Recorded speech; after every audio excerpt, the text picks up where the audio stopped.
review. Hello Internet, O.E.G. Yeah, that's my name.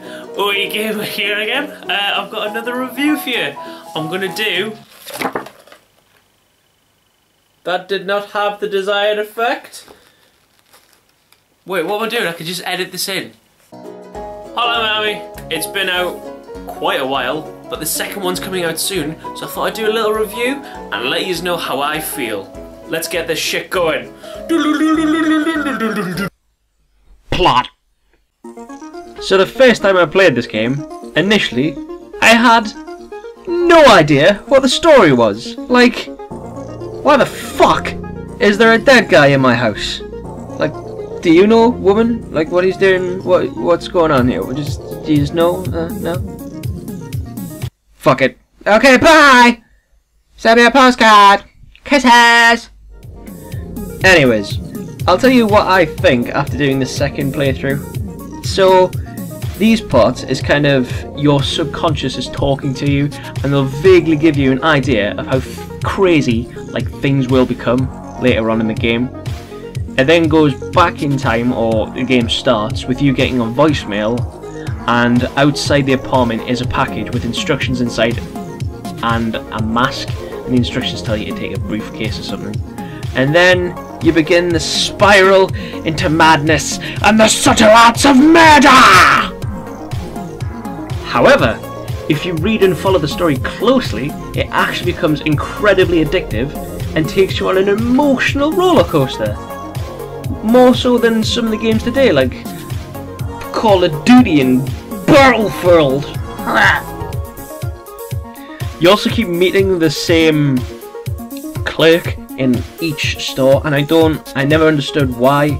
I think he's trying to be like... Actually, I have no fucking clue. Let's move on. Presentation. For those that don't know, this is a 2D, top-down, action video game! And I totally didn't steal that from Wikipedia. Let's move on. Presentation's done. Gameplay. Wait. I was just kidding. I ain't even finished. The game's retro visual style is clearly very 80s, with use of bright neon colours on the menu and point system, and even every time you kill someone, the screen around the floor plan or the level will flash neon. Even the screen itself will flicker like an old school VHS, and once again it drives home that very retro feel, which I think is pretty cool. The weapons are easy to identify and each react differently with the human body. For example, the samurai sword will chop someone in half, or maybe just take off a limb, whereas a bat or a pipe will crush in a skull like a watermelon. Now, I know what you're thinking. You're thinking, O.E.Gamer, what the fuck are you on about? This does not belong in presentation.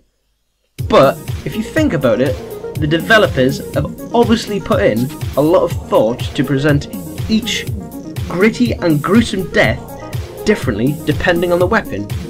So, I thought it did belong in presentation. If you don't like it, like, comment and subscribe, and I won't even reply. Let's move on. Gameplay. Just to make you all aware, you will die. Like, shitloads. It's a difficult game and requires quick reactions on the player's part. Because deaths are inevitable, a quick button press will put you right back in the action, so don't fret. But you're all probably going to anyways. Each level starts with you selecting a mask to wear, and each with their own unique perk. Some are more helpful than others and can be suited to your playstyle. The object is to kill all the enemies on a floor before you can progress to the next part of the level. The game also works on a combo system, so the more kills you get in quick succession, the higher the score. If the high score of a level is reached, you'll unlock either a new weapon or a new mask. This incentive focuses you to play more rashly and daringly to achieve the goals. Now the enemies are semi-intelligent. As soon as you're spotted, they'll run towards you, or shoot if they have a pew pew, and they'll even investigate the gunshots. All of this can be used to your advantage, as you could coax them away from their position and push them into your killing ground.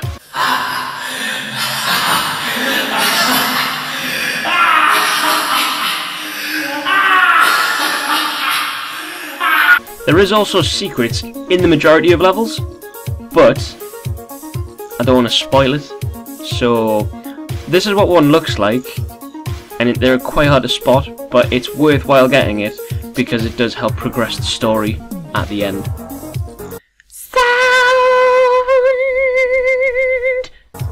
The soundtrack to this game is just superb, like superb. It manages to dictate the pace of the game throughout.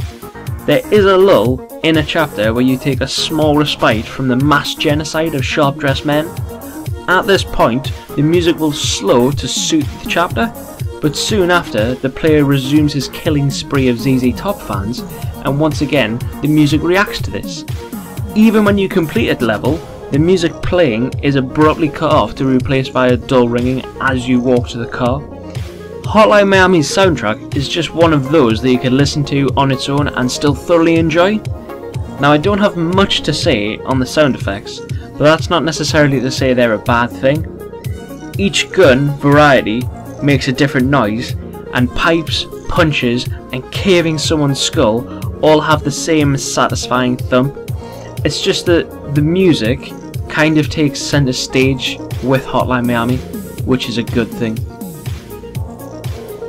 Submarine, submarine, it's the submarine.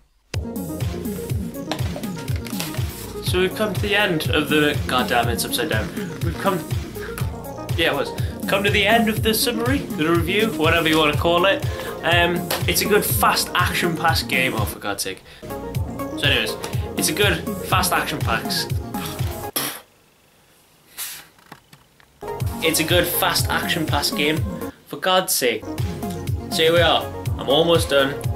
Just a couple more minutes. Just maybe one, actually. We'll put a timer in. I don't know how to put a timer in. So there you go. It's a good fast action-paced game. Nailed it. And it'll take you about 5 hours to complete the story, and an extra 2 if you want 100% the game. Get like all the masks and get the puzzle at the end, which helps you actually, which progresses the story on a bit further. Should I have told you that? Yeah, it doesn't really spoil anything. Whatever. The music, once again, fantastic. And it helps set the tone and the theme of the game. And obviously, it's quite influenced on the 80s side of thing, which you've obviously seen. We're good. So it is a challenging game, and you're gonna die, but at least it kind of helps you try different ways to do each level, or as we say, there's more than one way to flog a dead horse. Don't know why we say that. And the story isn't bad either. So, Hotline Miami gets an 8 out of 10 from me. Thanks for watching. Like, comment and subscribe. Tell your friends, always be nice, and I'll see you next time on Games vs Gains or O.E.Gamer reviews or whatever. Kisses! Mwah.